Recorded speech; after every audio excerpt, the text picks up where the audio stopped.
Bonjour à tous, aujourd'hui nous allons faire des mathématiques, plus particulièrement du calcul.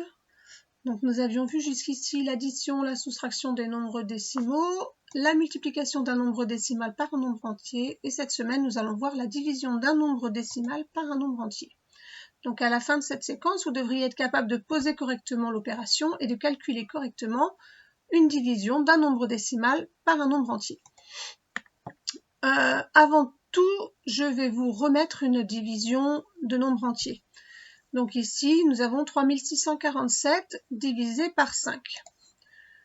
3647 ici, c'est ce qu'on appelle le dividende. C'est la partie que je vais diviser. 5, c'est ce qu'on appelle le diviseur, c'est en combien je vais diviser mon dividende. En dessous ici, on trouvera le quotient, c'est le résultat, et ici on a éventuellement un reste.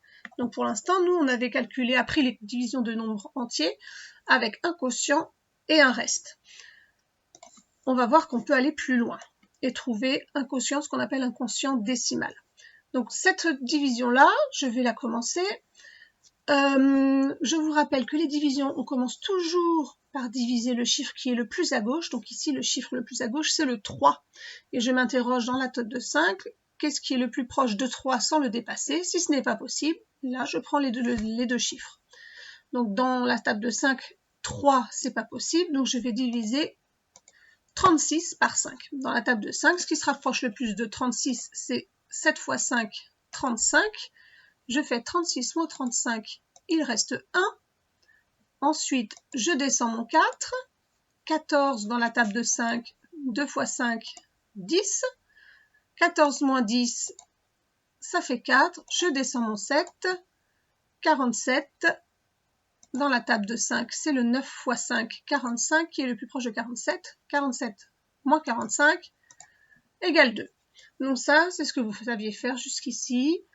Une division avec un quotient et un reste. Nous, on va voir qu'on peut faire aussi une division de nombres entiers en trouvant un quotient décimal, donc un quotient avec un nombre à virgule, pour essayer de trouver un reste nul, donc avec un reste égal à 0.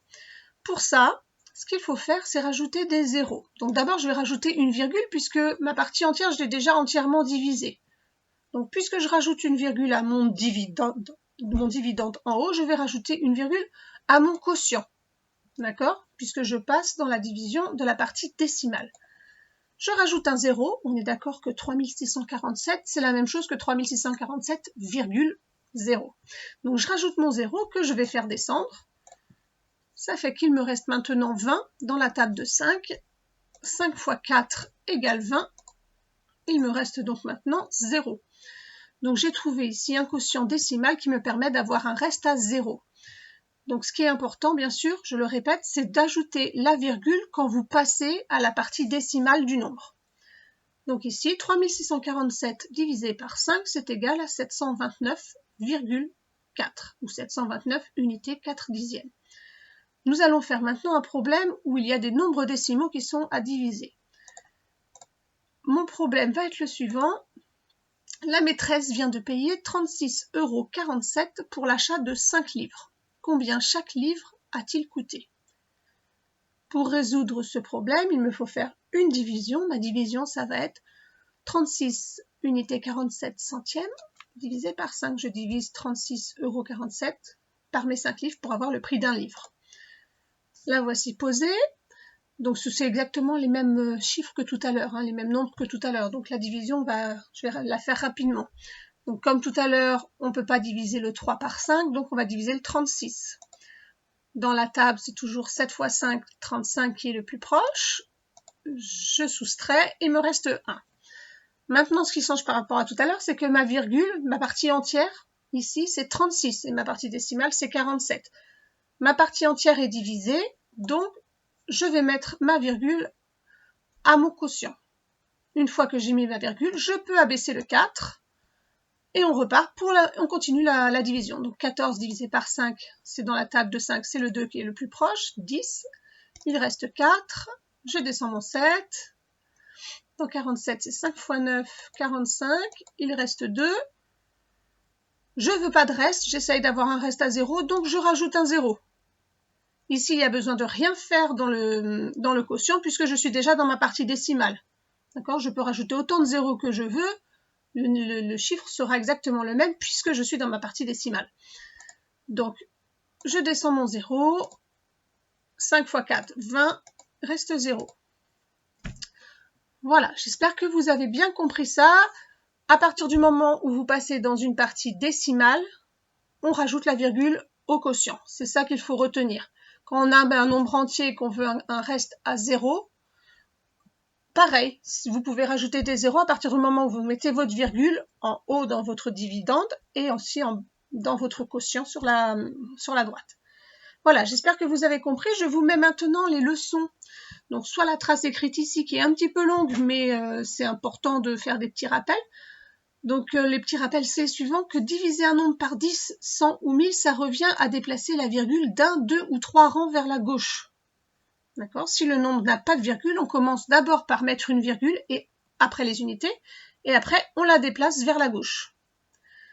Vous pouvez aussi faire du calcul de tête. Diviser par 2, c'est trouver la moitié. Diviser par 4, c'est trouver le quart. D'accord? Ces calculs-là, je pense que vous êtes capable de les faire de tête. Ensuite, il y a les rappels des deux opérations que je viens de faire. Quand la division d'un nombre entier possède un reste, on peut continuer le calcul en ajoutant une virgule puis des zéros, au dixième, au centième, etc. Ce qu'on calcule là, c'est ce qu'on appelle le quotient décimal. Et on peut trouver un quotient exact avec un reste à 0. Ensuite, on peut diviser un nombre décimal par un nombre entier. On calcule alors également ce qu'on appelle un quotient décimal, puisqu'il y aura des virgules. Et on pose la division, on n'oublie pas de laisser des espaces pour pouvoir rajouter des zéros. On divise d'abord la partie entière, puis on place la virgule au dividende, au diviseur et au quotient voilà, et au quotient si on passe la partie décimale. Et puis on continue la division chiffre par chiffre, en ajoutant des zéros si nécessaire. Donc ça, c'est la leçon trace écrite. Ensuite, la carte mentale, je vous en propose une ici. Vous pouvez faire la vôtre, votre propre carte mentale avec cette vidéo ou la leçon juste avant. D'accord? Donc je rappelle à peu près les choses que j'ai dites dans cette capsule.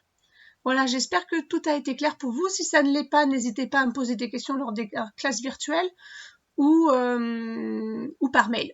Voilà, je vous dis à très bientôt. Bonne semaine!